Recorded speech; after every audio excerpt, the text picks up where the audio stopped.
Welcome to the Movie Castle.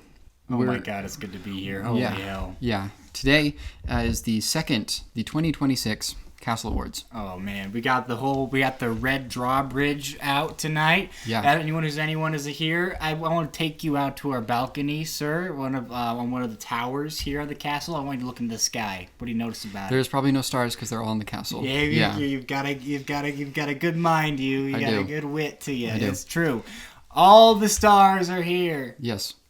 This is exciting. the biggest award show west of the Mississippi. Yes. I would say so. Mm-hmm. More important than the Oscars. Everyone shows up. Not everyone shows up to the Oscars, you know? No. Yeah, everyone's here. But everyone is here. Everyone that gets an invite shows up because this is an unreal award show that we host. Yeah, it's our it's second incredible. one. It was a smash hit last year. Yes, it was. Yeah. The hors d'oeuvres are fucking crazy, dude. Yes, we don't they were. skimp. We don't skimp. Yeah, we have pickles and stuff like that. Mm-hmm. Yeah. We have all of the servants of this great castle serving the elites. We love to give them the chance, the hobnob with the elite. And anybody, this is like our Black Friday. Anybody that requests the day off, no, No, of you don't course get the day not. off. Are you don't kidding? get the day off. You got to come in, and if you don't come in, it's the guillotine. So Absolutely. It's kind of a funny joke on our part because there's almost never will give like a day off in general. It's, it's just kind of like a funny little thing we have going. It's like these people live here, so it's like their work is just chores anyways. So Right. But I think one of the things that makes us stand out from the Oscars is that we're a little less formal. I mean, you're wearing a nice suit tonight. Yes. But we don't really have a dress code. You can kind of show up in casual wear, or you're in your outfit from the movie, and we don't have assigned seating either. It's like a rock concert. There's like a fucking pit. Yeah. I hear Madigan's gonna do crowd surfing later, Oh, absolutely. and it's gonna be tight. It's gonna be tight. All right. So we have some of the traditional categories that were traditionally used by the Oscars. They're now more known for their appearance on on the castles. Yeah, But then we also have some castle exclusives. We do. Here. we do. How would you like to go about this? What would you like to start with, sir? Well, we have about 14 or 15, depending on how you look at it, categories. I'll just list them off real quick. Best Picture, obviously. This is our top 10 of the year.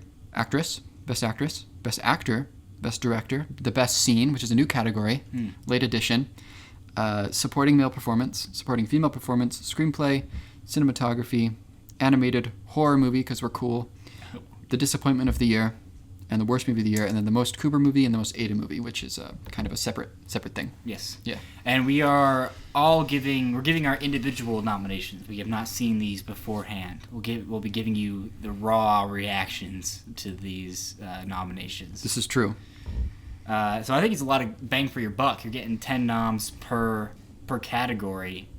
Yeah, I mean, there might be some overlap. There will most likely be overlap, Yeah. but in general, 10 chances to get on this list. So if it is snubbed, that is a definitive slam against that performance or film. Yeah, you had one try. I mean, it's like a strikeout pretty much, but you only get two strikes. Yeah, you fucked up. Yeah. Yeah. It's just like people getting in at the Globes, and it's just like that doesn't really mean anything. There are 10 slots here. You know what I mean? Exactly.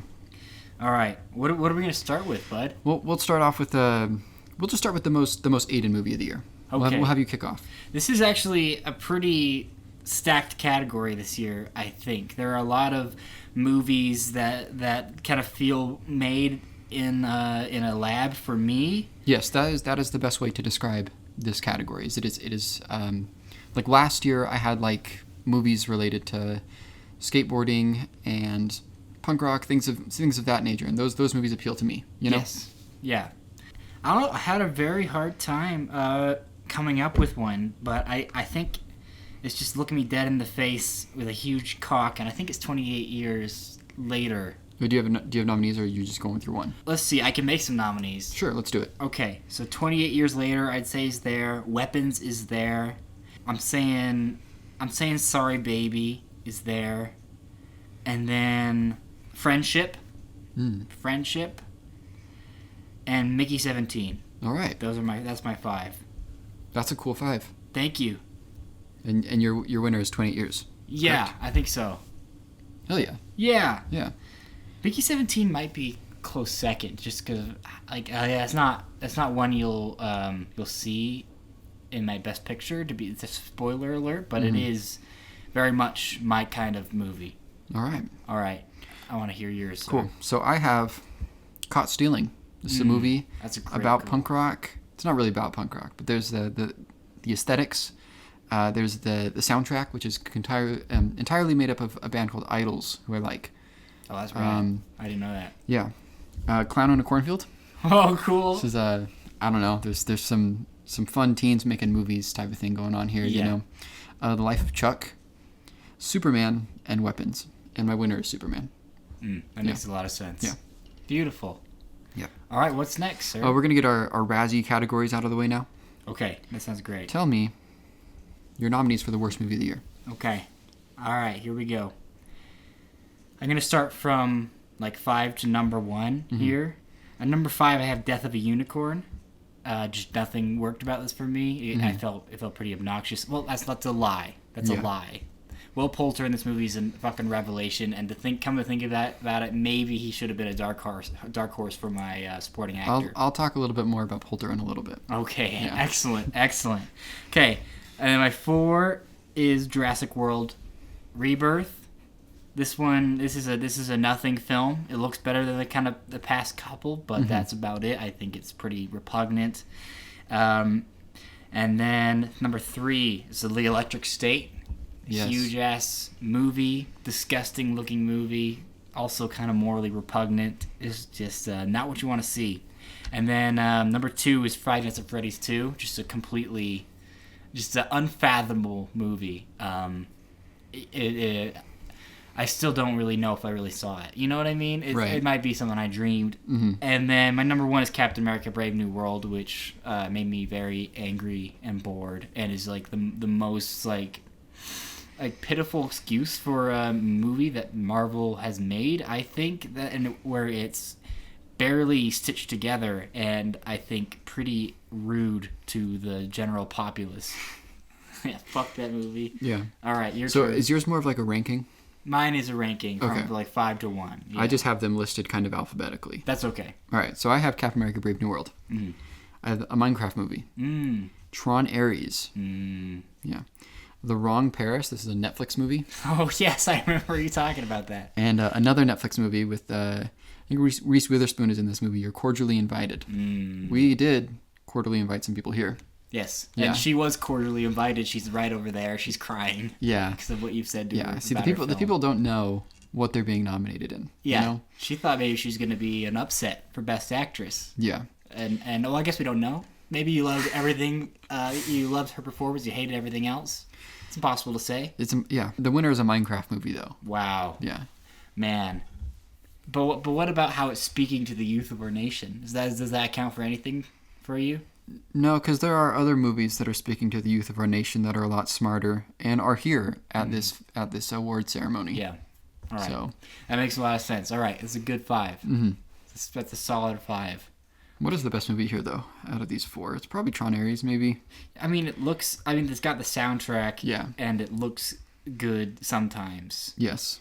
If we combine all 5, or what's the best out of my 5? Read yours again. Death of a Unicorn, Jurassic World Rebirth, The Electric State, Five Nights at Freddy's 2, Captain America: Brave New World. Okay, I haven't seen 2 of those. Which ones? I had Five Nights at Freddy's and Electric State. Yeah. Okay. I had a lot of fun at Death of a Unicorn. I was at the world premiere of Death of a Unicorn. So that is probably the one that I would pick. I think that's fine. I'm being a little rude having it down here. I don't really hate Death of a Unicorn, but I don't hate any other movies more than it, you know? I'm looking above that. It's like Drop, Hurry Up Tomorrow, Prom Queen, and The Lost Lands. Like, I have some affection for some of these movies, you know? I mean, yeah, and the things with Death of a Unicorn is like, it is original. It's not a franchise, you know? It's not slop in the way that Jurassic World is. Yeah. So, like, I think that's why I would pick that one. You know? Yeah, it makes sense. I do think it looks and like that Will shit. Poulter performance is a fucking home run. You're right. So you're right. Maybe that goes above some other stuff, but right now that's where it lands. Like, right. There are some here that I think other people would put here, like Fixed, Snow White, Tron Ares, things like that. That I just think have good elements in it. It's really like it really has to be like an indictment of the movie industry for me to be in the bottom here. And some of those have stuff going for them. I don't know. What's next, man? We're going to do the biggest disappointment of the year. I like to get the cynical categories out of the way first. I like to open with a nice one, you know, a flavor of your and I's taste with your pick and my pick of the most Aiden and Cooper movie. But the disappointment of the year is not necessarily an all-out disaster, but something maybe you were pretty excited for, and either was just kind of mediocre or bad, but maybe not to the point of being worst of the year. Absolutely. Okay. You want me to go first, or you? Yeah, you can go first. Okay.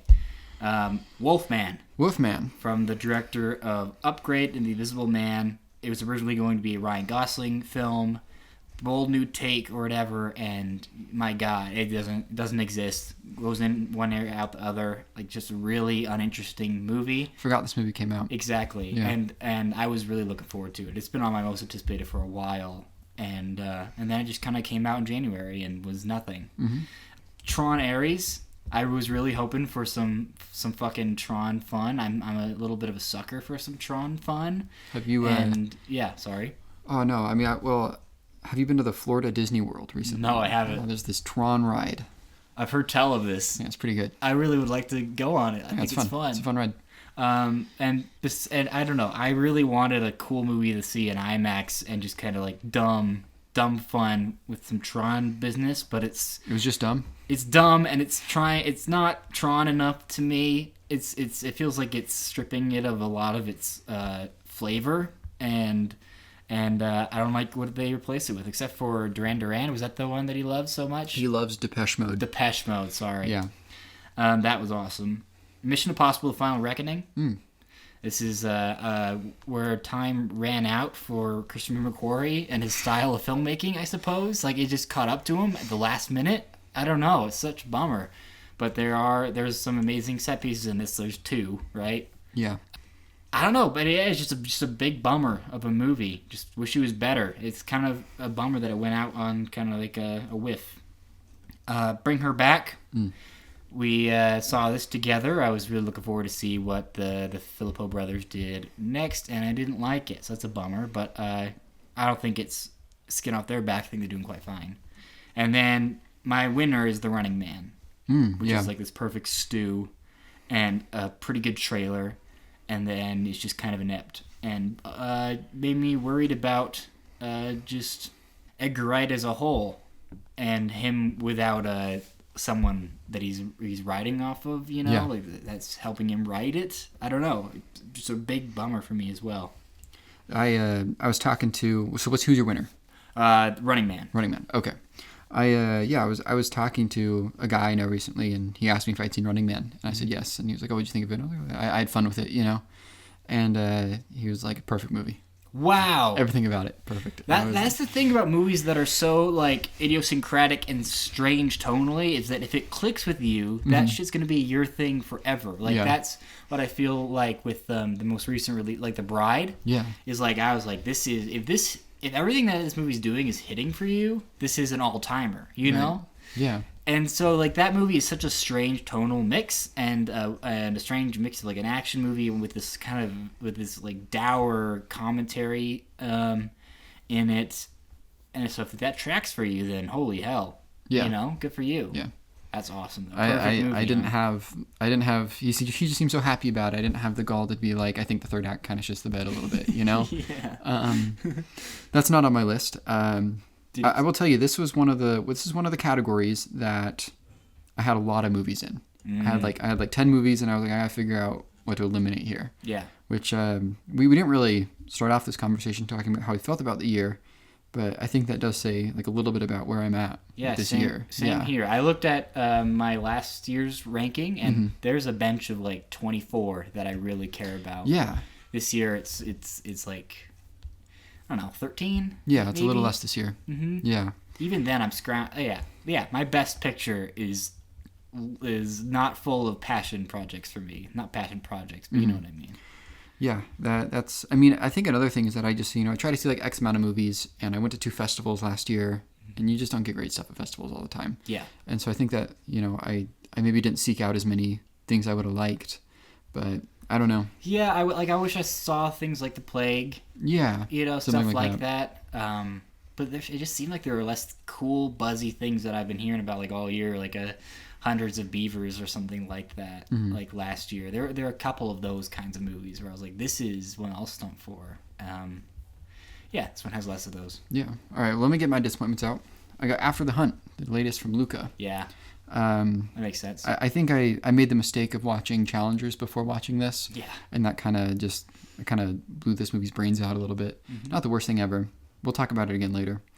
Bring Her Back. Fantastic Four. House of Dynamite. The first act's pretty good. I don't know about the rest of it though. Yeah.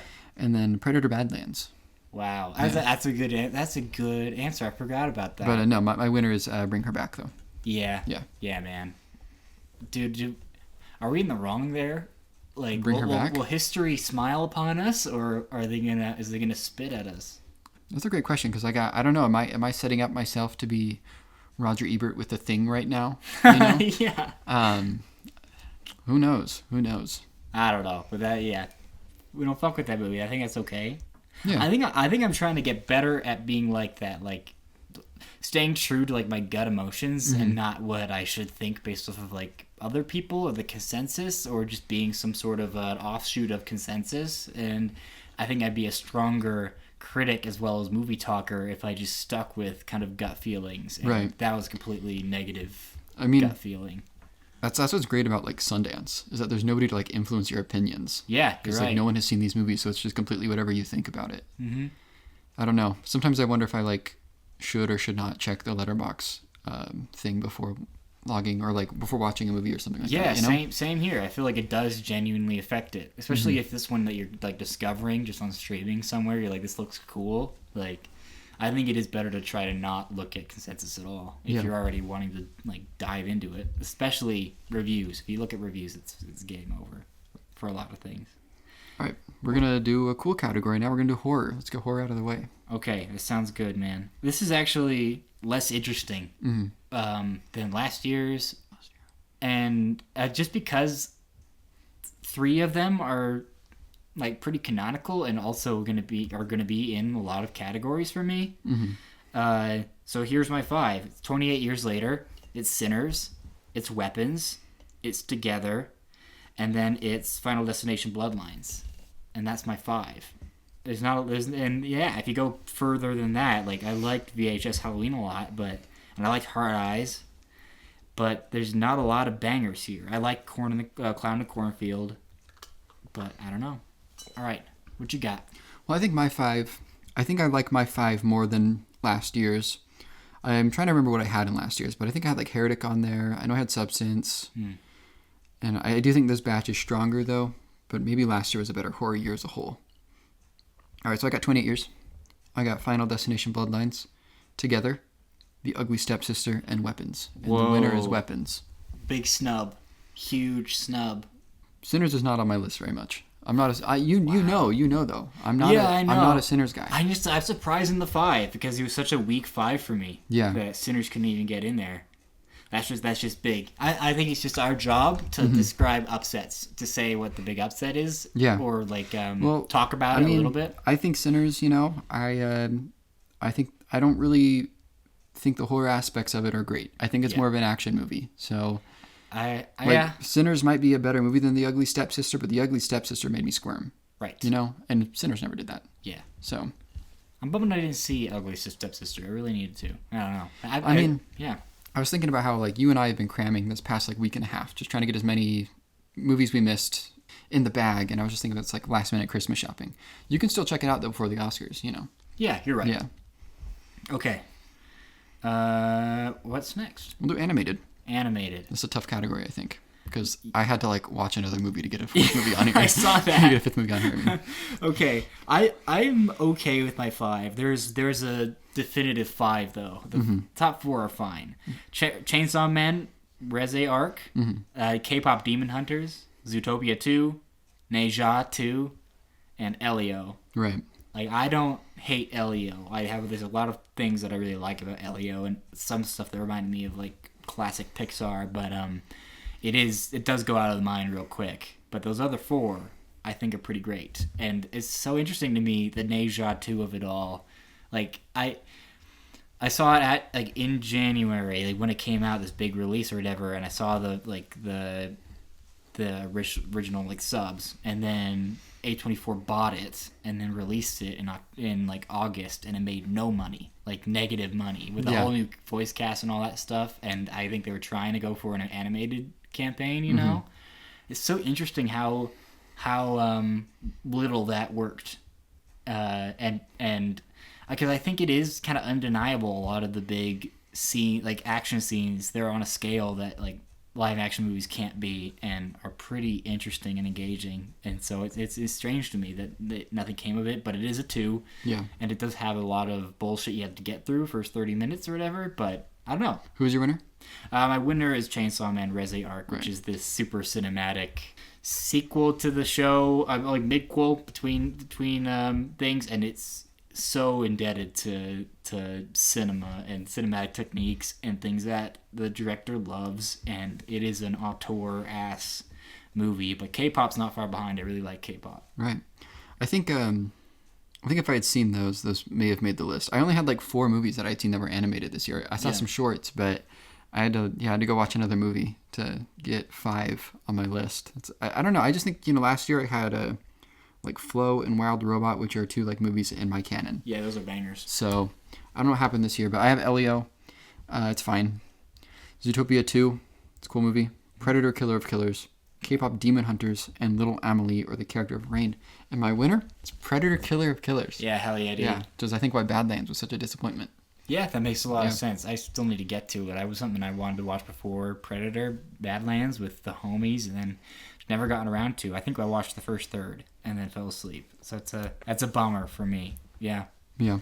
Because that's a cool nomination. That's a cool win. Mm-hmm. Excellent work. All right, we're gonna do. Sorry, we're cruising through these categories because we gotta like really talk about our top 10 movies. Right. Yeah, we're gonna do cinematography. Okay, cinematography. And some of these, like a lot of them, we're rushing because I think a lot of them are self-explanatory. But I think maybe as we go along, we can delve in deeper whenever we feel elaboration is needed. But I like my 5 here. 28 Years Later. Okay. Die My Love. Train Dreams. Sentimental Value. And A Big Bold Beautiful Journey. These are all like gorgeous looking movies, and they're all kind of different. And my winner is 28 Years Later. You know how I feel about that. Yeah. That's the stuff that like excites me down to my little bones, and just the invention there is just incredible. It's just fucking what I live for. But I love how all these movies look. I got mine. So I got Begonia. Oh, We're bugging shit. out. That's a great nom. Yeah. Marty Supreme. Mm-hmm. No Other Choice. One Battle After Another, and Train Dreams. Kind of a normie list, I think. Yeah, that's okay. Oh, and I do have an honorable mention. Turnstiles Never Enough, the music video movie. Yes. I just didn't know if that counted as a thing because they're music videos, Our rules, man. But I just wanted to shout that out. It's very very pretty 14 music videos. But my winner is Marty Supreme. That's cool. Yeah. Is there any you'd want to talk about in detail, or should we move on? A lot of them have like the sort of film look. I mean, one battle is shot on film, but Marty Supreme kind of has that modern film look that we've applied to a lot of things. Same thing with Begonia, but Train Dreams and No Other Choice have like a very lovely digital look going for them, and I think that's nice. Yeah, I think Marty was my toughest cut there, and maybe One Battle was an amazing looking movie too. But yeah, I had to make room for A Big Bold Beautiful Journey, dude. The fuck. I just needed that movie to get in somewhere, and that's where it would go, because I think the movie is gorgeous. Kogonada knows his shit with cinematography, at least. We got screenplay. Oh, this is the meanest one. Like, I really wanted to press the lifeline and beg you to split it in 2, to adapt it in original, Yeah. But I decided that maybe the pain is part of it, And so I have my 5. God. And then I don't know how you're doing it, but I don't have my wins. I'm kind of coming up with them as I go. Like, I want to kind of deliberate on some of these. This one might be one of those. We'll see. Sorry, Baby. Mm-hmm. It Was Just an Accident. Blue Moon. Okay. Eddington. And Weapons. All right. That's my 5. All of these feel like a tenet of things that I really enjoy in screenplays. I think my winner has to be Sorry, Baby. Just by law, Yeah. I think that if I like that movie as much as I do and I don't give the screenplay it, I don't know what I'm doing. But I think that's an incredible screenplay. Hell yeah. All right. I got Begonia. Mm-hmm. Begonia is back. Begoniacs. The Begoniacs. They're coming in hard on this one. One battle after another. The screenplay. Sentimental Value. Mm-hmm. Sorry Baby and Weapons. Fucking A. Yeah. But my winner is Begonia. Wow. Yeah. Yeah. Fuck. I was thinking about like me representing Begonia hard because I was wondering if you've had fallen off, and it keeps rising in my mind. Dude, I've only gotten higher on Begonia. Me too. When we talked about Begonia back in October, on that episode, I believe we were both like, yeah, it's a good movie. I don't think it's going to be my top 10. Spoiler, it is, and it has been for a while. You know, it just hasn't left the mind. It's really good. Yeah. Fuck. All right. And I just think the screenplay is just very smart and very clever and a lot of fun. And it addresses a lot of like hot button topics without being obnoxious and feeling kind of insightful about them, which I think is really hard, and has some like 3 incredibly textured like characters to it. Yeah, it's a great screenplay. Yeah. All right, but It Was Just an Accident is so incredible as well to me. It kind of it's in a similar way to Begonia, where it is addressing a lot of different kind of opinions about like living under that kind of a state and how to go about certain things like justice, and it's pretty effortless, and every character is incredible, I think, and is representative of a whole like type of person when it comes to this thing and how we should be dealing with all of that. And the ending is just all feels so effortless, which is awesome when you think about how much effort was put into it and how much of an endeavor it was for him to make. I think that was a late addition to the screenplay noms, because it hurt to cut things like One Battle or whatever, but One Battle is more of a directing movie in my eyes than a screenplay movie, especially because of how altered it was on set. Yeah, that's a good point. I don't know. That was my reasoning to cutting it, but I don't know. I don't think it's great reasoning, but yeah. What's next, man? Supporting female performance. Oh, okay. I'll work up to my favorite now. Amy Madigan in Weapons. Okay. Inga Ipstead-Lilius for A Sentimental Value. Mm-hmm. Miriam Afshare for It's Just an Accident. Regina Hall for One Battle After Another. And then I have a little stinker nom here. Okay. And this one's your favorite? Yeah. Okay. Well, I don't know if it's my winner, but it's my favorite nomination because I wrote 2 separate performances from this actress out, and I didn't even realize that I had done that. And so I've combined them. If you really want me to pick one, I can do it. But it's Naomi Ackie for Sorry Baby and for Mickey 17. Yeah. Which I think are both like pretty incredible performances and very different performances, but also like super integral to those movies. I mean, you can just keep both of them, because I definitely consider both of them for this category. Awesome. That's badass. That shows that we're different kinds of guys. You know, we know ball better than most, I would say. I'll have her win. Yeah. Okay. Yeah. Cool. I think is there one you prefer? Year. I think Mickey. Mickey? Hey Mickey. I think yes, that one. She's so awesome in that movie. Yeah. Yeah. Hell yeah. That's rad. All right, I got Jodie Comer in 28 Years Later. Fucking A. Yeah. Good job. Yeah. I got Karen Gillan in The Life of Chuck. Very small part. Oh. She's at the beginning. She's in the beginning. She is very good in that. Yeah. Kirsten Dunst in Roofman. That was my one. That was my fucking one I really wanted to have in there. I had a couple. All right, continue. Elle Fanning in Sentimental Value. Yeah. Amy Madigan in Weapons. And I do have an honorable mention. I had SZA for One of Them Days, but I felt that she's kind of like not a supporting role. She's like the second lead of that movie, so I didn't really feel like it was eligible. But I want to shout her out. My honorable mentions were Kiki, and then Una Chaplin for Avatar, and then Nina Hoss Hedda, right? Yeah. Sorry. Well, who's your winner? See, this is one I forgot to like pick a winner. So I'm coming up with it on the spot here. Maybe Comer, maybe Dunst. Wow. I'm gonna give it to Dunst though, I think. Hell yeah, dude. Yeah. That's incredible. Well done. Yeah. All right. Do you want to go supporting actor then? We're gonna go supporting male performance. Whew. Okay. Michael Cera, The Phoenician Scheme. This is a good one. I forgot about that one. Austin Abrams for Weapons. Okay. Benicio del Toro for One Battle After Another. Okay. Nicholas Hoult for Superman. Mm-hmm. And Ray Fiennes for 28 Years Later. Fuck, that's a good lineup. Thank you. We got some good supporting male performances this year. Yeah, we really did. Okay. Who's your winner? My winner is going to be Ray Fiennes for 28 Years Later. I love the part he has to play in that. Like, I love where it is structurally, and when he gets in there, it completely changes the vibe of the movie entirely, and is so. No, I don't need to justify. It might be performance of the year for me. So, yeah, that's a good one. This is kind of a fucko category. I kind of had a lot of fun with this one. I'll do my honorable mention first. Somebody that I said back in March would be getting a castle, and then didn't get nominated was Will Poulter for Death of a Unicorn. So just a really that would have been badass. Just a really goofy comedic performance, but I feel like these other ones just are kind of more important. Right. So I got Andrew Garfield in After the Hunt. I think he's the best part of that movie. He's incredible. Yeah. Pedro Pascal in Eddington. Mm-hmm. The best Pedro performance this year, I would say. I would agree.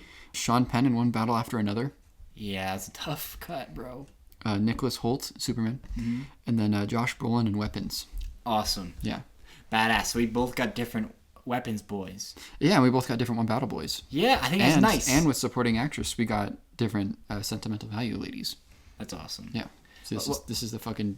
I didn't even talk to you about that. This is just... I It's read just your us. mind from It's across just the us. city. What was your first one there? Andrew Garfield. Andrew Garfield. Mm-hmm. Michael Stowalter is also awesome in the movie. That little scene where he's being a bitch when they're having this conversation, like in the dinner, like on the dining table or whatever, and he keeps going back and forth through the doors.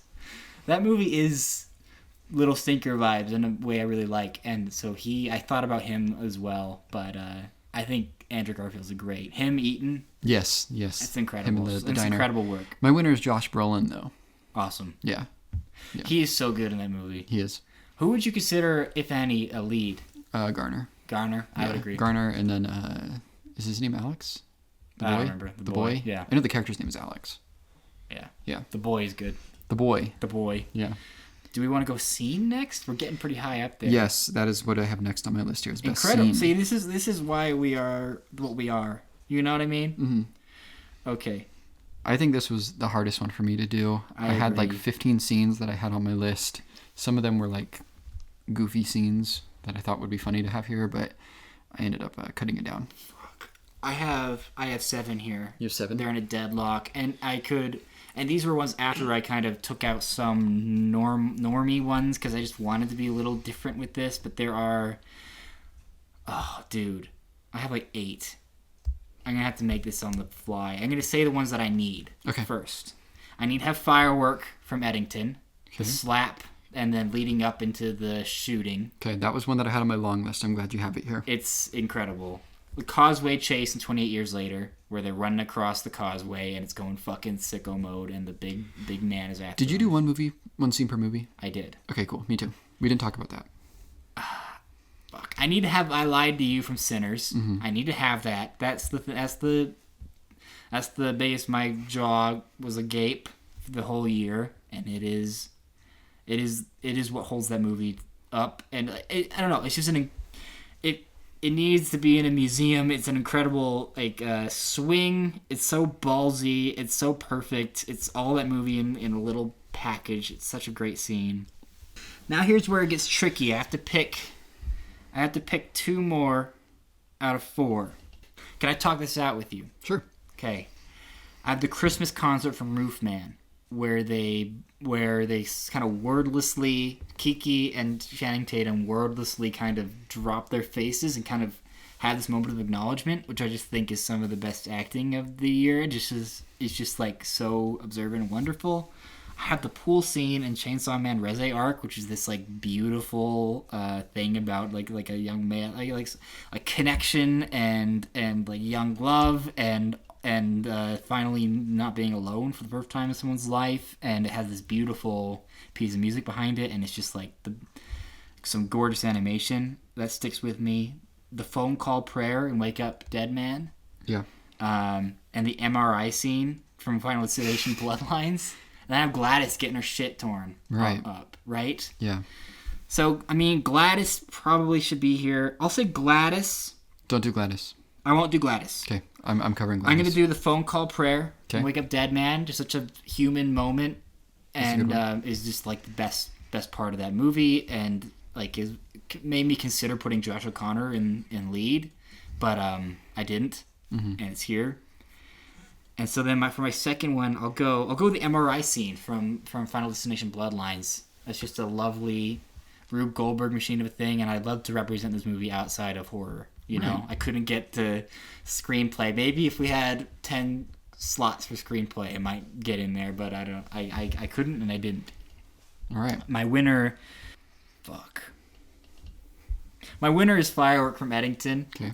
That made my long list, and I cut it. It tickled me so much, and is also what I love about that movie. So sardonic and like apt, and it's just really, really funny. But also, like, it builds the tension in a way where it's not building it in a way where the next scene is obvious, but it's building it in a way where the next scene makes sense. You know what I mean? Right. And there's just so many little moments in that that I love, but it makes it. And I've been saying this for most of the year. That's my favorite scene of the year, but it feels weird to not give it to Sinners or to 28 Years Later, because those were like that's where I was like the movies, man.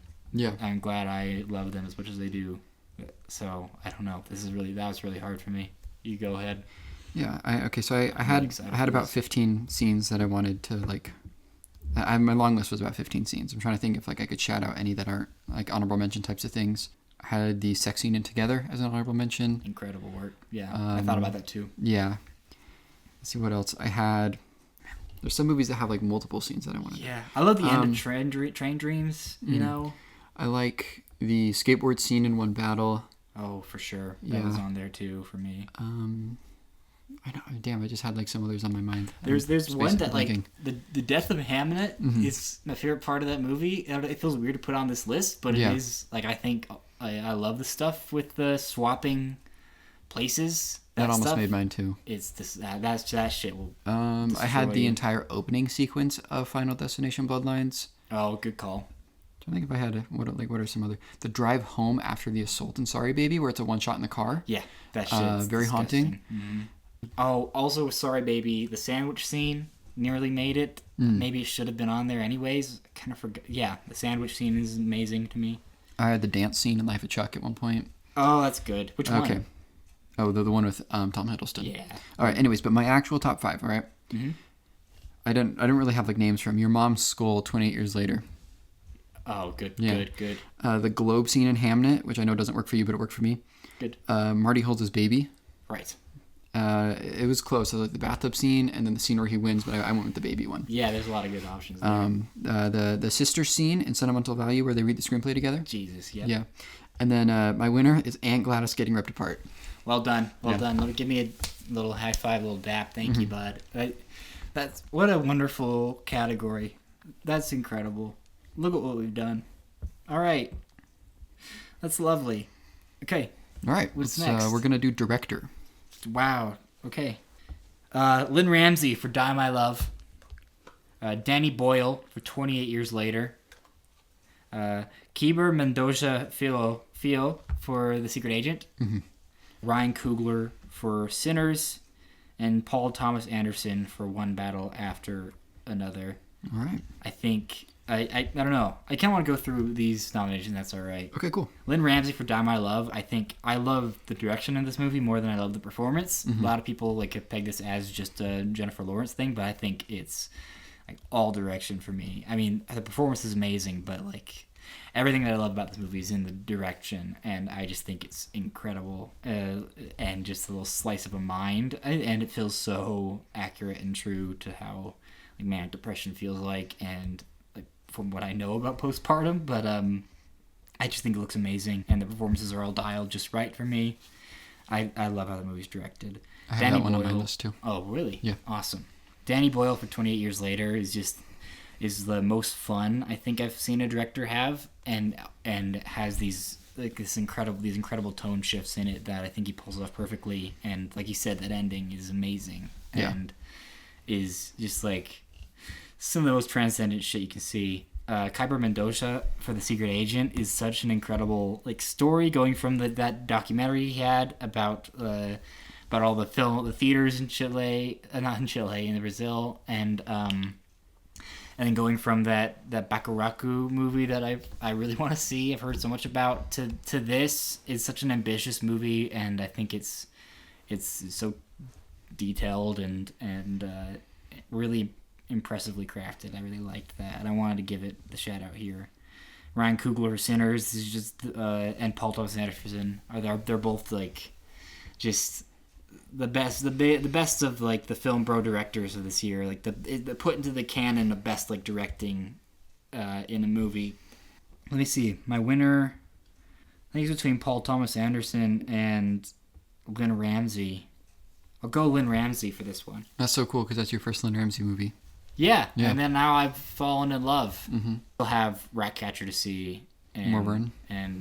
Yeah, but I love her and the way her mind works. Awesome. Okay, I got Lynn Ramsey. I got Park Chan-wook for No Other Choice. Yeah. Because we're better than the Oscars. Mm-hmm. Paul Thomas Anderson for One Battle. Joachim Trier for Sentimental Value. And then Zach Cregger for Weapons. Excellent work. And if it's a year with my favorite director, he's going to win. So it's going to be Paul Thomas Anderson. That makes sense. Yep. That's a great win. I'm glad I gave it to Lynn then. That's cool. We get the split. Okay, man. We got actor. Actor. Yeah. This is my hardest category. This was one of the more challenging ones, I think. A director was challenging too. I had like 9 directors where I was like, oh, I like what they did here. Yeah. So. Okay. Leonardo DiCaprio for One Battle After Another. I love that performance, man. Yeah. I think a lot of people have been overlooking it, even though it is nominated and it's in the movie. It's most likely going to win Best Picture. It still feels like it's getting shortchanged just because he's not on the campaign trail that much. He don't care. He don't care, but it's so like tender and funny and just like perfectly modulated. I have Channing Tatum for Roofman here. It's a good nom. Yeah, it's just like a perfect movie star performance and has a lot of like depth to it, and there's some meanness to this character that I really like, but there's also such like sweetness, and it's also just it's just a movie star ass performance. Okay, Ethan Hawke for Blue Moon. I just think is incredible. It's so outside of what Hawk usually does, and it's just a perfect thing. He's actually that short. He's actually that short. He actually what happened was he got the reverse materialist surgery and took 6 inches off his legs. That's some devotion. You know what I mean? Yeah. Okay. Then I have 2 more. I'm gonna have Jesse Plemons. Okay. And Begonia. I forgot to nominate him, so I'm glad you got him here. And I'm gonna take Joaquin Phoenix and Eddington. Okay. Yeah. My winner is Ethan Hawke in Blue Moon. All right. That's rad. Thank you. Yeah. All right. So I got Timothée Chalamet from Marty Supreme. I got Robert Pattinson from Mickey 17. Yeah, long list for sure. I got another that's a person playing 2 roles, Michael B. Jordan. Mm-hmm. I got him here. Good. I got Josh O'Connor for Wake Up Dead Man. I think it's more his movie than Craig's. I would agree. And then I got a fun one. I got Liam Neeson in Naked Gun. Fuck, dude. I think every single nomination you had is on my list of 10 here. Yeah. What an incredible duo. And my winner is Marty Supreme. Wonderful lineup. Timothée Chalamet. Yeah, man. Yeah. Wonderful lineup.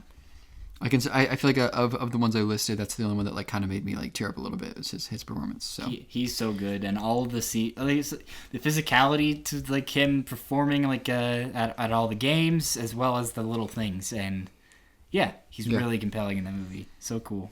Okay, actress. All right, you go first. Ava Victor, Sorry Baby. Rose Byrne, If I Had Legs I'd Kick You. Jennifer Lawrence, Die My Love. Renata Reinsva for Sentimental Value. Keke Palmer for One of Them Days. Hell yeah. Yeah, thank you. Yeah. Thank you. My winner is Rose Byrne for If I Had Legs I'd Kick You.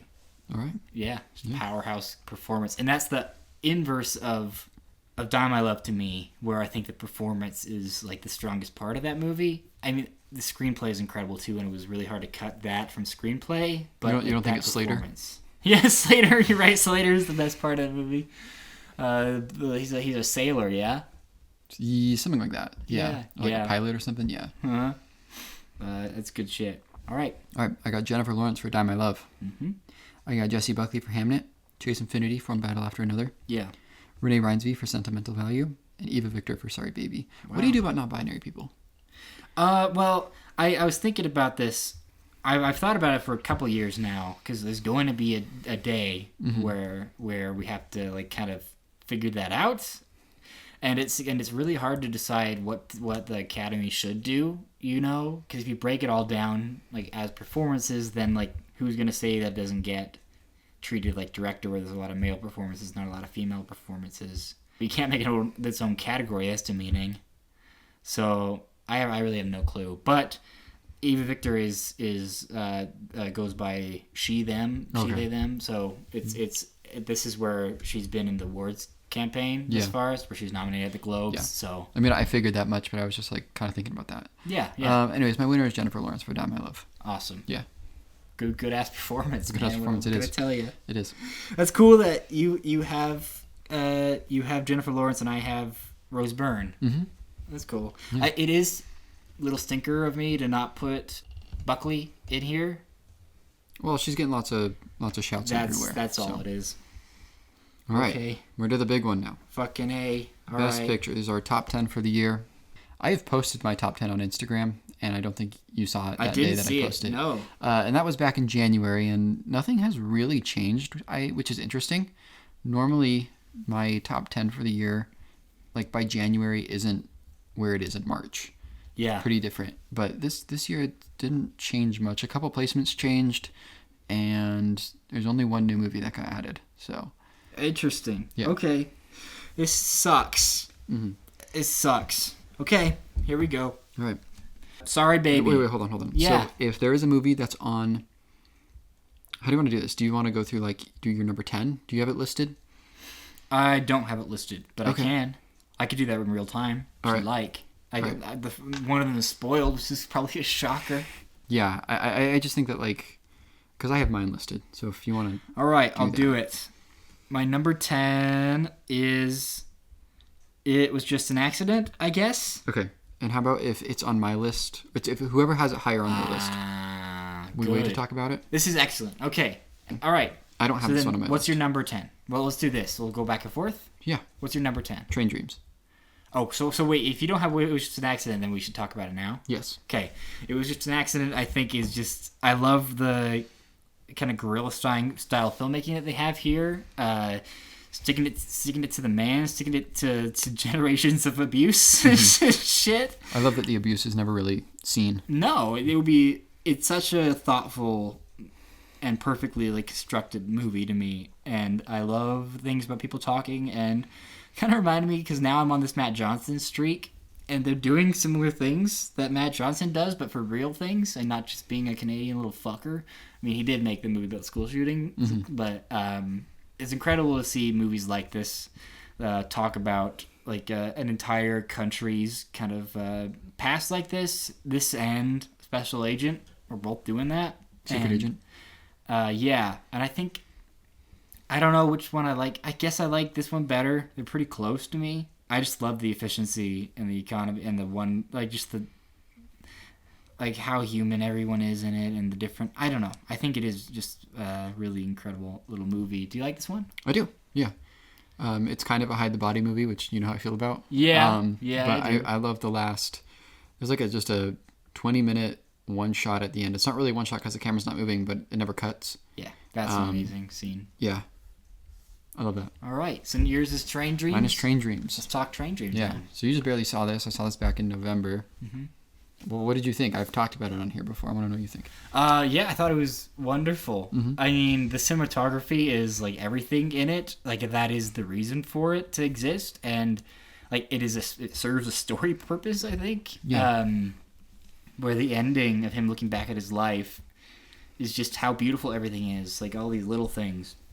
I really like how it ascribes meaning to all the mundane shit. This dude did not do much in his life, but he's seen a lot and seen so much change over the world, and I found it pretty effective. Yeah, it wasn't something that broke me, but also I don't know, I could have just been in a mood then, but I think it's lovely.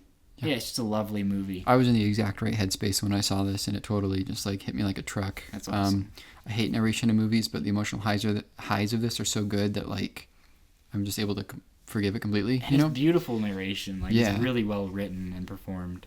William H. Macy, man. Yeah, he's great. It's kind of Joel hard Edgerton's cut. really good in it too. I don't know about Carrie Condon. I don't know what she's doing, but Yeah, she's trying. I thought she was pretty good. She didn't stand out to me. We don't talk about how Carrie Condon's in two Best Picture noms this year. She's in F1. Oh shit, you're right. Yeah. Fucking A, not nommed for anything by No. us. It's so strange. Yeah. I love Train to Dreams though, and I just the craftsmanship of the whole movie really, but the camera work is just very impressive, and a direction I hope the industry goes in. Yeah, I think in terms of how movies are digital. shot. Yeah, with digital cameras, because they look really ugly most of the time, and they just did it right here. So It's really nice to be able to have like full control over color, and you could do a lot of really cool shit with that. And this Yeah. movie does. Yeah, good pick. My number 9 is Ephus. Ephus. Ephus is a movie about hanging out. It's a movie about these gentlemen who are of varying ages. Most of them are middle-aged, and their place that they play baseball every week, every month, or something like that, is getting destroyed because they're going to put a school there, which isn't a bad thing. yeah, But it's something that's happening. he's pro school. Yeah, he's pro school, and this is their last game, and it is so accurate to how it feels to hang out with dudes that don't like to talk about their emotions, but you know how much this means to them, and how it progresses over the course of the movie is really like emotionally involving. It starts with this amazing like hangout movie, and then people just start to leave because they have a life, and then the ending is this prolonged, sad, weird thing. It's this really slow movie. I found a lot of beauty in it, and yeah, this hit me pretty hard. And I think is going over similar things to Train Dreams about just like the mundane shit meaning the most. To most everyone. I think I haven't seen this yet, but I think it would really reach into my soul.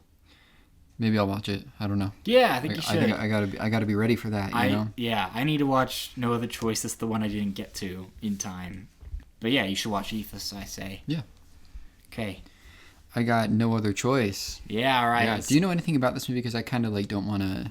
I do. Okay. I do. I know that it's about a man who gets rejected from a job and then is killing all the other candidates. Okay. Right? Cool. There's not much I can like really spoil then. Okay. Yeah, this is one of the great movies about the frustrations of being unemployed, which I was unemployed for a while last year. So I kind of, I mean, not that I have a family to support or anything the way that this guy does, but I was kind of like, yeah, man, it sucks. Yeah. And it's just like very technically impressive, and it's very funny, and it's just one of the great movies about this sort of frustration and the modern workforce and how awful it is. And the ending's really funny too. I think you'll appreciate the ending of this movie. I think this would be on my 10 probably if Yeah. I had seen it. It's so up my alley. It's people compare it to Parasite a little bit. One of the better Eat the Rich movies, I would say. Yeah. This type of movie. Yeah. So But Park Chan-wook has a meaner sense of humor than Bong does, I think. he does. Bong's a little cute. Bong made Okja, and he made Mickey 17. Yes, you he know? did. So I'm really excited to watch that. But you did have a giant vase outside of like Starbucks, right? Dropping it on people's heads when you were on the job hunt. yes, I definitely did. Just some of the, and it didn't go anywhere. You know, like I didn't get the job I wanted. So Yeah. it doesn't really matter. Bummer. But yeah, it's a very cool movie, and I hope it has legs after this, and I think it it's might. something people continue to care I think about. the outrage about it not getting nominated for anything at the Oscars is good for it and will propel it, but it is starting to feel personal against Park. Yeah, a little bit. It's crazy that he's never been nominated for anything. It's bizarre. What's your 8? Oh, my 8, man. Let's say Sinners. I'll have Sinners at my 8. Okay. Do you have Sinners on your list? No. Makes sense. Sinners, I do agree that the horror stuff is not what he's interested in, but I keep thinking about the historical stuff and all of the stuff leading up to the vampires, and then some of the stuff with the vampires. I think the circle is amazing. There's just a lot of like instantly iconic images in this movie, and it does feel like this beautiful act of creation, and I really love the narrative behind it, and all the performances are incredible, and that scene is amazing. I could see this going higher. I need to rewatch it. But as it stands, I think this is where it sits in my mind. Because you're right, the vampire stuff did put me off just because of... I really wish it was a little gloopier and more fun was being had with it. Where it seems like the act of creation and the joy from that is everywhere else in the movie. Right. The ending is amazing. I don't know. Any kind of big blockbuster like this that has as many ideas as this does is going to have be in good favor with me. So this is... maybe needs to be higher, but right now it's there. Yeah. 8. I rewatched half of it, and I just haven't gotten around to finishing it yet. But yeah, I'm just like not quite there with it. I think like the thematic stuff and the history stuff is interesting, and I love the ending, but I don't know, everything else is just kind of just not quite to my speed, I think. Yeah. All right. What is my 8? My 8 is Eddington. Okay. Do you have Eddington on your list? I have Eddington. I imagine you do. A little higher, yeah. Okay. Well, then we'll wait to talk about Eddington. Okay. What's your 7? All right, my 7. Fine. Okay, we'll talk about Blue Moon. Okay. I'll talk about Blue Moon. This maybe needs to go higher, but I'm giving it time because I just barely saw it. But this is my shit. Like, this is what I love about Linklater. There's something magical about a movie like this to me, and he's just kind of got my number with it. But this is so sad and funny and lovely and really smartly constructed to me, and I thought it was like some of the most exciting shit this year for me. I love a talkie thing, and this is a sad hangout movie. And it was perfect to me. I think this is going to be one that I re-watch a considerable amount of time. I listened to the score a lot over the last week while thinking and writing and stuff, and it's lovely. I don't know. I really need to see Nouvelle Vague. Also, I wonder if I'd fuck with it as hard. I don't think I would, but... I like that one more. I know you do, but you're a strange little beast with Linklater. Well, what's your relationship like to the French New Wave? No, you're right. Yeah. You're right, bud. Not up on that. Yeah. I'm up on, 3. He loves Cleo from 5 to 7. I do. Yeah. I really do. I think I'm going to continue to engage with high art before our turn at the end of this month, which I think we'll talk about later. I'd like to fully put my foot down, or not. I don't know what the phrase is for that, but I'd like to fully announce it. You know? Yeah. All right. What you got? I got Begonia at 7. Cool. Yeah. I do not have it on my list. Cool. I just love how bonkers this is, and he's just doing it, man. Mm-hmm. He's doing it, and Plemons is great in this, and Stone is great in this, and your guy that you listen to from, is it Cumtown? Cumtown. He's a lot of fun. I don't remember the actor for the cousin. Aiden something. I remember it has Aiden in it because that's my name. That is your name. Wow. He's really good. Yeah, he's good too, and Chaperone's really good in that. Chaperone's good in it. Green Day's really good in it. The Bees, rad. The Bees are great. Yeah, I love the violence in this movie. We have all the bees here. The bees are at the here. Ceremony. Yeah. Last year it was the beavers, the hundreds of beavers, and this year it's the bees. They're a little more sanitary, but they are hurting people. Really bad. I mean, I didn't know. I didn't know that Kirsten Dunst was allergic to bees, and we have to get her out of here now. You know? Did she get to see that she was? Did she win for you, or did she just get nommed? I think she won. That's awesome. Yeah, that's so badass. Anyways, yeah, I just love the screenplay a lot, and it stayed with me, and I like the ending. I don't love how the ending looks, but I just like how bleak it is. Just this back and forth between Plemons and Stone is just some of my favorite stuff that happened this year. And I love how it looks. I love the way it's shot, and just everything. And the score. The score is great. Do you know anything about the score? I know it's cool. It is cool, but he essentially just didn't let him see the movie and was just do whatever.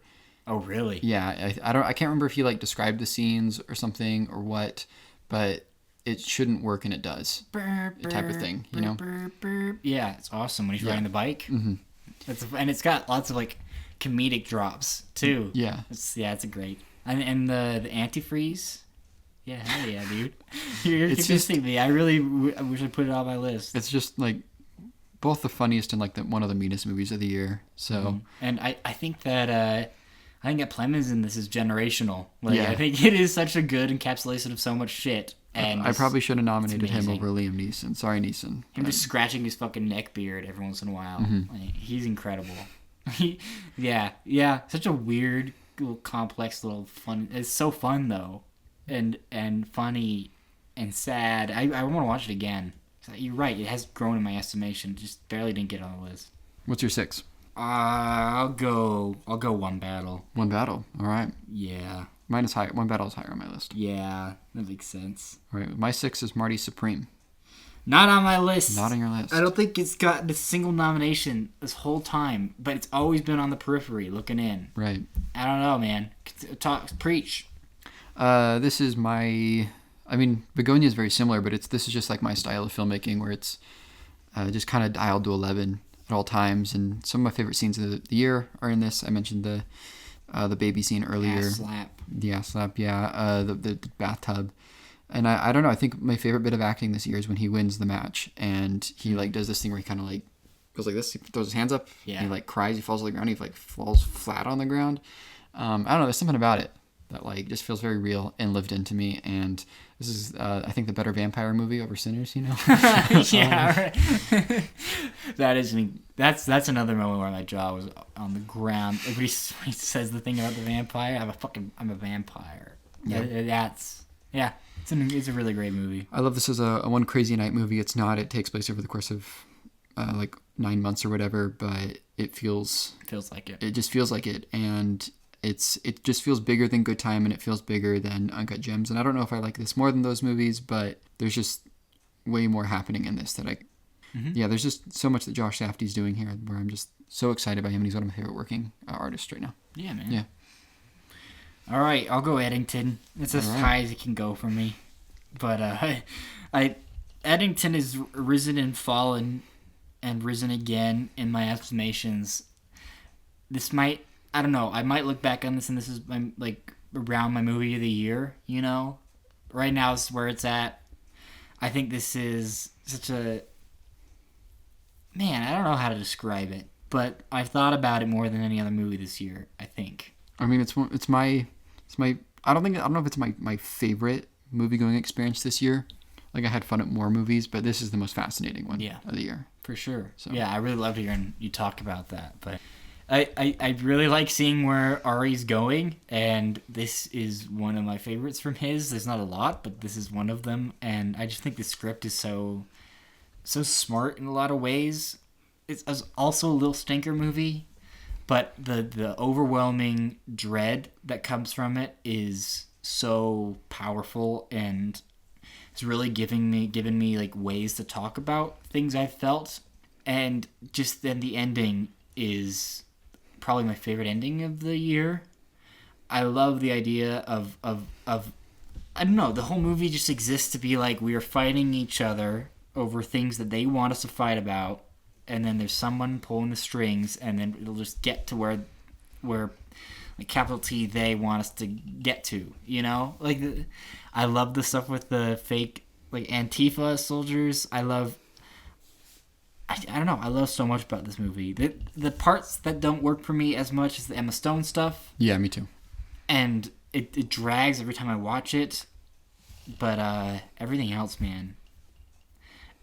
And some of its imperfections are like qualities to me. Like I like how it feels like in conversation with itself and kind of unsure about certain things, but then very certain about others.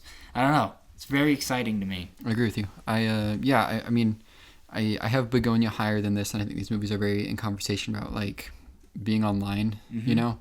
But I love Eddington as a look of what life was like 6 years ago, and especially being in like a smaller town. Not that you and I are really from small towns or anything, but yeah, I the thorniness of this movie is why it's a little lower than Begonia, but I kind of like that more about it. But I do think Begonia is just like a tighter package. Right. I like the fucking mean outlook it has, and him just with his hog out at the end. Yeah. Getting cucked. Not even cucked, just like having to sit in the corner and watch. Yeah, it's such a mean movie, but I think it's lovely. Okay, what you got next? All right, let's see. Was that your 5? I think so. Yeah, because because I said Marty Supreme. Okay, so my number 5 is Sorry Baby, which we're going to talk about later. Yes, we are. Okay, next up we'll go. We'll say weapons. We'll say weapons. I have weapons higher. Okay. So my 4 is Superman. All right. I don't have Superman. He's here. This is I have a theory about this movie that I went to visit the Warner Bros. Lot in June of 2023, and I think that maybe a strand of my hair or a bit of saliva off a water bottle or something of mine was picked up by either James Gunn or one of the executives at Warner Bros. And they said, we're going to make a movie just for this guy. And this is that movie, you know. They just completely crafted something for me and only me. I feel, and that's not true. Lots of people like this movie. But that's just what I've been saying about this movie, that it just feels like it was designed for me, which is why it's my Cooper pick of the year or whatever. But yeah, I just this is my year kind of revolved around this coming out, and this is probably the most anticipated movie of last year. I just needed it to work, and it worked. So I don't know, like this was just like the summer of 2025 was like not a great time for me, and I needed this to not only be something that resonated with me, but like resonate with everyone else, and it did. And I would say that it made money. Yes, it did. Okay. So and I just think that the 2 weeks that this came out were like 2 of the better weeks in engaging with like online culture, because people were like, I can be good. Punk rock.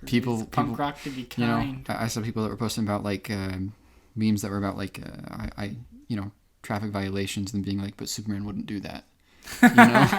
And for 2 weeks I was like, there's hope. People will turn around and be good. And then I saw Eddington, and I kind of didn't feel that way anymore. And but yeah, I just it's good to have both, Yeah, it is good to have both. And one battle is more Superman than it is Eddington. Yeah, it's all on the spectrum. It is on the spectrum. Like, the world is shit. Movies about the world being shit, but just the outlook. Because this is a movie about the world being shit. Like, Hot Girl drops Netanyahu on his face or whatever. It's a statement about the world that makes the ending so powerful. I think that if it was in a world where there wasn't a lot of... that wasn't as kind of like thorny and strange about how they treat its heroes in this universe, it would not have the effect it does. Mm-hmm.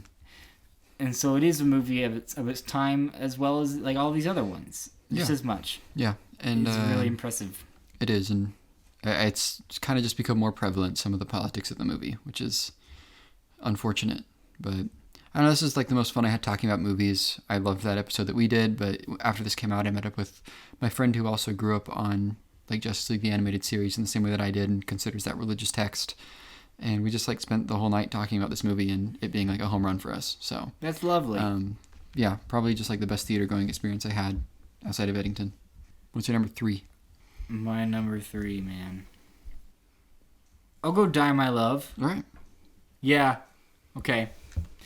So, Die My Love is just this incredible little tone poem of a movie or whatever. Like, it's kind of hard for me to talk about this without being pretentious, but I think I can. I'll try it out. Okay. This movie it just was a roller coaster for me. I think it is just mainlining into human emotion and putting images to all that. And I really love all the performances in it, not just Lawrence, but Pattinson, Spacek, and Nolte especially. I really love Nick Nolte at the beginning of this movie, and I just related to it really heavily. And then I don't know, it's using very specific things to convey a larger feeling, and so there's a shit ton in this movie that I can't relate to, but the feelings I all could. And I think some of the best like filmmaking of the year for me, and this is just the type of movie that I really, really fuck with, and we got one of those this year. And so it is very high on my list. I think it's not a perfect movie at all, and its messiness is part of its charm to me. So that's why it's 3 and not a little higher. But I really wonder how this is going to age for me. But this one knocked me out. Hell yeah. It's in my top 20. It's not in my top 10. But that's all right. Yeah. All right. My number 3 is One Battle After Another. All right. Let's speak on it. I think it's really crazy that when we saw this movie, I wasn't as high on it as everyone else was. And I don't think it would have been in my top 10 had I not seen it again. Interesting. Yeah. Yeah. Which is weird to say because, I just gave PTA director and all that stuff. But, it all clicked on the second watch the same way it did for you. and I'd been meaning to rewatch it for a while, but I wanted to see it with my girlfriend, and we just couldn't make our schedules work out. But when we did see it in theaters again, it was electric, and it was just like it's one of the best movies of the year, really. You know? Yeah, it really is. I mean, it's hard to kind of separate my feelings on it from just talking about it for like 6 months. It is just an amazing little thing. I think I'm coming off of it a little less high than some people are. Like after it all settled, I just think there's something about it that makes it like not my movie in particular. But I love all the performances. One of the great villains ever. Yeah. And then Sensei, one of the great characters. I like Bob, one of the great characters. I don't know. There's so much about this movie that I love, and I find it so lovely as a thing made about his daughter, you know, and thinking about his place in the world and her place in the world, and the optimism at the end, I think, is lovely. The opening, the prologue is so incredible, and it just moves, you know. Yeah. It's a great movie. Yeah, it is hard to talk about the movie because of how big it is, how big it's become. Yeah. At least in our circles. Yeah. I mean, it's just, it is one of the classics. I'm so interested to see if its audience gets bigger over the years. Because it's not like the biggest thing ever, you know? No. It's not The Godfather. But it's accessible. It is accessible. I think it will live on. I think so. Yeah. I wonder how it will be looked at in the Paul Thomas Anderson, like, oeuvre. You know? I mean, I still don't know if it's in my top 5 for PTA. Which is crazy, right? I could look real quick though. Yeah, let's both take a look. Because our ranking that we did was a while ago, and my opinion has changed on it since. Obviously, I think it's only like a couple higher, but no, it's number 5. It's number 5. It's number 5 to me right now, but I'm looking at Inherent Vice and Phantom Thread and Magnolia, and I'm like, it could maybe be under those. I mean, but this is just what we talked about when we did our ranking. That like positions 3 to 8 are just really interchangeable depending on what you just watched and the day you're having. Yeah, they are. So, this guy's pretty good, man. He's a pretty good director, wouldn't you say? Yeah, I would. Yeah. All right. My number 2. Yeah, what's your number 2? I'll go 28 years later here. All right. It's I'm having a hard time because it's not as definitive as I thought. Like my top like 4 or 5 or whatever. But this is going to be an Aiden classic forever. I love 28 Days Later. That's one of my faves. And I love its style of filmmaking. It's kind of crafty little low budget thing that it had going on. Camcorder. And I think this is a great evolution of both like the kind of the morals and the politics of 28 Days Later, as well as like the filmmaking approach. And it's just really, really exciting to me, all the filmmaking stuff going in on this. But the heart of it and that ending is what's really sitting with me. Like taking this kind of zombie franchise and making it about like England's history and grief and all this kind of stuff is really amazing to me. And there's just like 5 or 6 scenes in this that I think about all the time. And this is just the kind of franchise filmmaking that I love. If everything was like this, that would be incredible. It was written like this, I mean. And I don't know, just Garland and Boyle coming back and making like a deeply sad and strange movie that looks incredible to me and has my favorite performance of the year in it. Like it was a miracle that it exists for me, and I'm so glad it does. So that's my number 2. Awesome. My number 2 is Weapons. Yeah. Yeah. This one maybe will be higher if I rewatch it again. Speak on it. Well, this might be like, I don't know. This could be number 1. Honestly, this is the most exciting thing I feel like I saw this year in terms of just like how it's made and how it's laid out and the story that's told. I've been telling people lately that my favorite type of horror is not like a subgenre but a location, and it's the suburbs. Interesting. That's a cool thing to say. Thank you. I really like that. The audience liked it too. They're clapping. Everyone is clapping and applauding, and they're taking off their clothes. And Madigan's crowd surfing. Yeah, I just cool. Everything about the way that this is told, and just the energy that this movie has. Just the little shots I think of often of like how the camera follows Austin Abrams while he's running from the police officer, and it's completely like the most De Palma shit ever.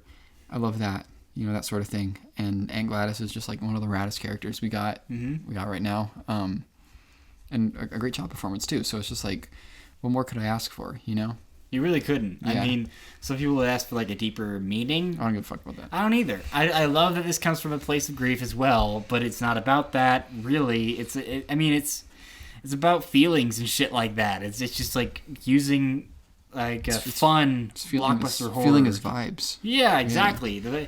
It speaks to the vibes of today, even if it's not explicitly about any like hot button issues, or it doesn't really have a thesis statement. I think it's just, like you said, perfectly constructed, and it's really, I don't know, it strings you along in such a wonderful way. And just when the movie needs to change gears, it does, and it's always refreshing, and it's never like, I wish we could go back to the last chapter or the last performance or anything like that. Like, every new person they introduce is really interesting and is just like a perfect like little gear in this movie, and it's just so, there's not a lot of movies that are this like crowd pleasing, that are like mostly crowd pleasing because of the construction of it. Mm-hmm. It does such a great job of teeing up Madigan to just be an all-timer in this movie. It's having so much fun with everything, expectations and structure and it's all of its craft elements. This movie looks amazing, I think. Yeah, it looks really good. I love this isn't a movie per se, but the marketing leading up to the movie with like the website and the security camera footage, that sort of thing. I don't know. I mean, I kind of do wonder if this will be for younger generations after us, if this will be like you missed out on Weapons. You're 20 years too young. You missed out on Weapons. Yeah, I think maybe it is. It's incredible that it doesn't feel like a letdown, Gladys, you know? Like, because it's such a...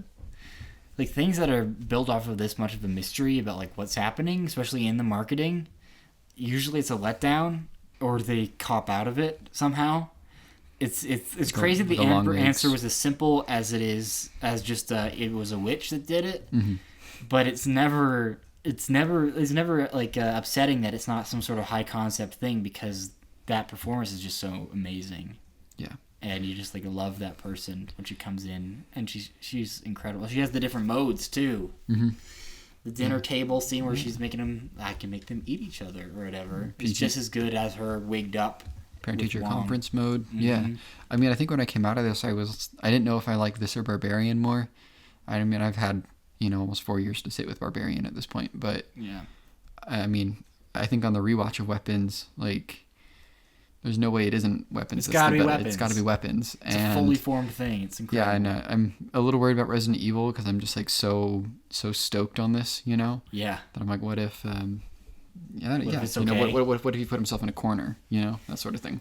I don't know. I'm so excited for it. I all that he said about it just being him just like letting loose and making a thing that's just a point A to point B, like zombie, like thriller, making it an Evil Dead type of thing.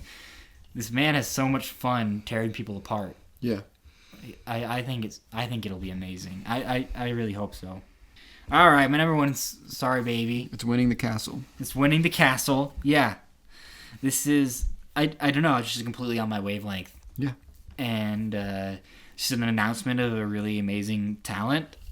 It's just a really, really smart and perfectly constructed, like we've been saying for a lot of these. There's a lot of like fucking with structure in a lot of these movies. Yeah. Let me look at my list here and see. Like how many are like traditional down the barrel movies. There's not a lot. One Battle is crazy. 28 Years Later is crazy. Sinners is crazy. Weapons, of course. I mean, obviously my big blockbuster is Superman, so that's pretty down the middle. Safe. I'd say Marty. I mean, even then though, that opening's one of my favorite parts of it. The like how they do that opening. It's not really it's not structure, but it's a really good formal choice. Yeah. This movie has some of the funniest shit of the year in it. I love the courtroom scene and all the dialogue between like her and her friend. And it also has some of the scariest shit in it and saddest. And I don't know, it lands somewhere in the middle and has this amazing final like monologue I think is perfect, and it was just really kind of healing to me. And I don't know, this is just one that's in the personal canon from this year. Like, but I do think I've talked myself into like weapons should be higher. Yeah. But like this, Dime I Love, 28 Years Later, Weapons, Eddington, those seem like they're in the Aiden like canon. Everything else like might fade, I'm not sure, but those ones seemed strong. But the scene with the John Carroll Lynch just sitting down and eating a sandwich is incredible and is positioned so perfectly in the movie. And Lucas Hedges in this movie, just a beacon of light. He's so sweet. There's nothing about this movie I don't like, and it's kind of hard to talk about in such like sweeping, in such a sweeping way. It's just fucked with me. I just fucked with it like entirely. That's all. Yeah, I mean, I don't really have a ton to add to what you just said. I agree with a lot of what you just said, but maybe not to the extent that you said it, because it's number 5 on my list. Yeah, it's a really great independent feature, and I'm excited to see what they do next. You know? Mm-hmm. Yeah. Shout out the cat. Shout out the cat. Good cat. Yeah. Yeah, it really makes me cry a lot. I love the college aspects of it. I know that obviously something horrible happens to her while she's there, but just, I don't know, just like some of the hanging out with people I went to school with type of thing, and that stuff just like resonated with me a lot. Yeah. You know, made me want to write a thesis paper, which is a weird thing to say, but you know. Yeah, I mean, with the bit where she puts it on the windows, like that's such a good like. It made me miss writing. Image. That's what I'm trying to say. Yeah, which I do write. I write as one of my jobs. So. Wonderful. What's your number one? Number one is sentimental value. Whoa! I didn't even see it coming. It snuck up. I feel like I've mentioned that to you a couple of times. That's incredible. Yeah, I know how much you love it. I just I didn't track it. I didn't track it like where it was going on the list. You know. Yeah. So that's wonderful. Tell me about it. This is a lovely film. I mean, I think it says something that I saw this almost 5 months ago, maybe 4 or 5 months ago, and I don't really know like what to say about it, you know. And I've tried writing about it. I did my top 10 list for a website I write for, and was still just like having a hard time putting my words into like what it is about this that like resonates with me. I love how it looks at filmmaking and how it looks at how we view art in our relationships and stuff like that. The meaning of like a home, you know, and a home going away type of thing. And I just think it's very smart in how it looks at that sort of thing, and I resonate with that a lot. I have a sister, but I'm not a sister, you know. Yeah. And I love the way it looks at like a filmmaker's legacy type of thing, you know. And I just think it's very very smart. The filmmaking stuff is like just like what is just like crack for me. I don't know. You know what I mean? Yeah. I think it's a perfect looking movie, and it's just like an amazing ensemble and a really great script. And it's complicated in all the right ways. Yeah, it's a wonderful. I mean, I mentioned to you when I saw the movie that one of my favorite jokes of the movie is in sentimental value. Did you catch it? Yeah, of course I did. Okay. I paused to see. So the joke is with the DVDs. Yes. The gift that Stellan Skarsgård gives. 4 DVDs: Blue Velvet, Irreversible, and Piano Teacher. And I don't know what the other one is. I didn't see Blue Velvet. I was trying to tell. I can only see Piano Teacher and Irreversible. Yeah, the other one I would love to know. Yo, Castlers in the comments, let us know. Let us know if you know what the 4th movie that the child receives from Stellan Skarsgård. Yeah. I'd love to know. He doesn't want the kid to watch them, does he? What do you think? Do you think that part of the joke is just like for the people at the table, or do you think he's like, this kid needs to get in on these quickly? I think he wants the kid to see them. I think he says something.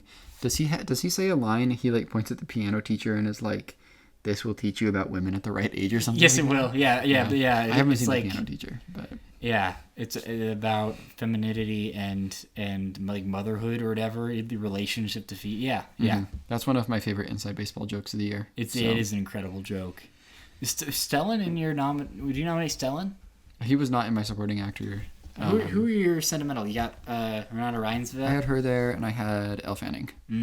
You're a Fanning and not a Ipstead. Yeah, I just think Fanning has a bit more to do. Fanning is incredible in the movie. It's so crazy having to have a person that has to not portray a bad actor, but an actor that's not clicking with it. Mm-hmm. It's so weird because they do that monologue twice, and the first time there is something off about it you can't really place, like even before the movie tells you, and then but it's not like she's an awful actor. Yeah. But then the scene where Renata says it just hits so hard because of that. It is a really interesting performance. It is, yeah. I mean, I keep saying that I need to. It's another one that I want to watch again, just so I can fully wrap my head around it. Because I don't know, maybe it isn't number one, but it just was when I saw it, and I think it still is. So. Hell yeah! Yeah. Beautiful. That's our awards. Those were the castles. Yeah, that's incredible. The people have their awards. They can stick around. They can leave now and beat the traffic. Or they can the after party is crazy at the castle. Stick around and beat their meat. Oh my god. That's not mandatory. I would like everyone to know, not mandatory. And we're going to have a separate room. Cooper says it should be just in the common area. I say we have a foyer for jerking off. Yeah. Who's going to the foyer? I don't know. You're looking at them right now. Who are they? Who's going in there? Sean Penn's going in there. Yeah, Nicholas Hoult. Sean Penn showed up playing Lockjaw. He's been really making the sentimental value ladies uncomfortable the whole night. Yeah, for sure. But in the other area of the room, we have an announcement. April is Tubi month. April is Tubi month. Would you like to talk about the construction of this month? Yeah, we're gonna try to spend as much time on the streaming service Tubi as possible in the month of April. Mm-hmm. I think we should. This is to get out of the Oscar talk. Do a cleanse. Yes. We will be watching. Me personally, I will only be watching films that are theatrically released. And I'll try to keep back on that as well. Mm-hmm. We'll watch the integral ones that we need to talk about on this podcast. Yes.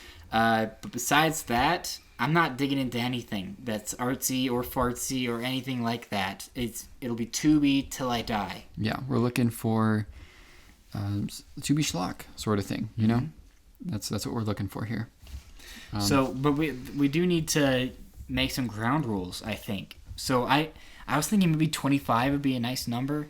Yeah, we can aim for 25. Because I feel like doing it once a day. I mean, maybe we should I think what we'll do is every week we'll do a Tubi report. Okay, every episode. And we can talk in depth about the individual movies. Mm-hmm. I think these should be some of our most in-depth conversations we've ever had. Right. About these individual things. And we can say when we have missed a step. You know, we'll account for that. Maybe we can have a leaderboard type thing. I think you'll take that in a walk because you already are doing one a day, Mm-hmm. But maybe we can catch up, I could maybe do 2 or 3 a day at one day if I have got nothing going on, Right. But I think this will be a great exercise to cleanse ourselves. Yes. Make us more susceptible to like the big movies, more appreciative, know? Yes. But I also think we'll learn a lot about the modern state of filmmaking. Yeah. I mean, we just, anybody that knows about the back catalog of Tubi is, you know what we're talking about. Mm-hmm. We're going to watch we've looked at some of these together over the course of a few months and been like, what's like the Trump one with the pandemic? Oh, that was incredible. I don't remember. Yeah. So I think, I'd like to talk about that. So Tubi is one of the most vast libraries we have as a streaming service. So we've agreed you can't watch like The Departed on there or anything like that. But then how far do we go with that? There's a lot of really like independent foreign films that maybe don't have that large of an audience, but the craft is there. Does that count? Does it have to be a certain level of trash? Yeah, I don't know, because, over Halloween season, I think we were throwing on Demons, which I may have been on there. Yes. I might be wrong. I think you're right. Which is, a cool movie. I don't know if that sort of thing counts, Yeah. I don't know. If it reaches a certain level of quality, does that disqualify it? It might be a thing where we just know when we see one, and if someone tries to pull something, we'll just call them out on it. Mm-hmm. But it is super open-ended. But I think it'll be lovely. Don't you? I'm looking forward to it. I am, yeah. I've wanted to do this for a while, of just spending time with just Tubi, you know? Mm-hmm. And it's the only streaming service where I feel like I could do that. I mean, there's the Roku channel Yeah. it's hard to find. You have to really like know where to dig, but that is another streaming gold. service that has some like gold. Nice. Things like that. But I just, Tubi's kind of a meme, I guess, a little bit. Yeah, it's People an are like, open market of ideas. he sounds like he's pitching Tubi Yeah. to any investors that happen to have showed up to the castle today. I mean, there's always every once in a while there's one that'll break free. You know, like the Grinch Who Stole Bitches was last year's like one where people are like, "Holy shit, Tubi, what are you up to?" Yeah. But there are so many, and this is something where we can completely like divorce ourselves from the Letterboxd agenda, and can be like, it just going to a video store and just seeing what looks interesting, diving in. Like I think it will be a lovely time. It will be. I'm stoked. Tubi, it's Yeah. gonna be like just something that I hear when I go to bed at night. Mm-hmm. And yeah, are you gonna subscribe to Tubi? Because it is free, but there is a subscription based version of Tubi that you can. I don't think it gets you anything new, but it saves your progress. I'm already there, babes. You're already there. I didn't know you were paying for Tubi. Mm-hmm. I'm big on it. Ad free Tubi. I mean, Do they have ad-free Tubi? I think if you subscribe, you have ad free Tubi. But I mean, I just have a login. I didn't know that you could. Yeah. Have I think you can. I might be wrong, but this is one of the things I'm experimenting with, Tubi. But I mean, I might honestly subscribe to Tubi just because if it is ad free, they have AI ads on there, which is kind of a bummer. A real bummer, yeah. Yeah, and I don't want to look at those dogs on the gambling. Two Two modern epidemics: AI and gambling. Yeah, it sucks shit. All right, I'm looking to see on the tube. Oh my god, I'm looking at all their collections. Holy shit. There's some incredible collections here. I'm not seeing anything, man. Damn. All right. Well, maybe I'm wrong. Tubi's welcoming me right now and knows my name. We're not sponsored or anything, but if they want to, we would love that. Reach out to me, please. Yeah, I'll shill for Tubi. Who owns Tubi? It's someone shitty. Is it? Yeah. Fuck. Who owns Tubi? I'll look it up. Fox Corporation. Which is so interesting. But it feels like... So this is Fox of Fox News, not Fox of Disney. Yes. Yeah. But it feels like it's just the inmates are running the asylum on Tubi, Yeah. So it doesn't feel like it is politically motivated in a negative way. If anything, it kind of leans to old Letterboxd fuckers like us that are just like... And it's a wonderful place of preservation. Like, there's so much shit on Tubi that's nowhere else. You can't rent it even, Mm-hmm. What a wonderful place. Beautiful garden for us to peruse. I wonder if I could, maybe, if I could, we could, share a movie. I know there's a movie on Tubi that you could check out, and you know a movie that I could check out. We could sort of do, a movie swap type of thing. Because there is, I'm trying to think, there's maybe a few that I've seen that I think I'd like to know your opinion on. Okay. Yeah. Yeah, we can swap a couple of Tubis. Maybe we choose... Oh, this might be a fun thing. What if we choose, 5 Tubi movies for the other person to watch as kind of like a fuck you, right? Right. We find, like a couple, at least, movies that you would not... I personally wouldn't want to fuck with. I want to punish you with, and we'll report back. Yes.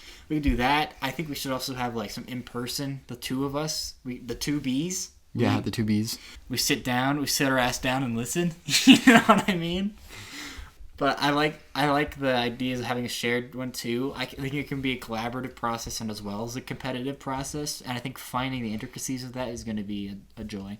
This reminds me this sort of challenge, sort of kind of punishment thing. One time, July of 2024, I dropped streaming services for music and stuff like that, and just kind of.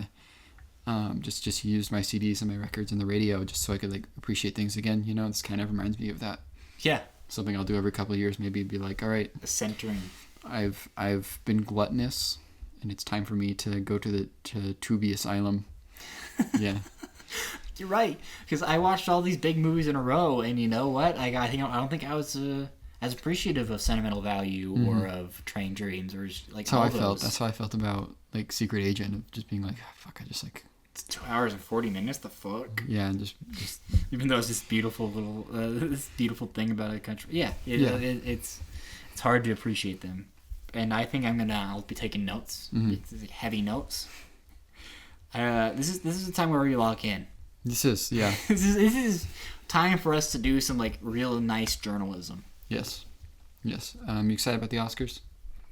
The past 2 weeks have been kind of interesting. Yeah, they really have. Yeah.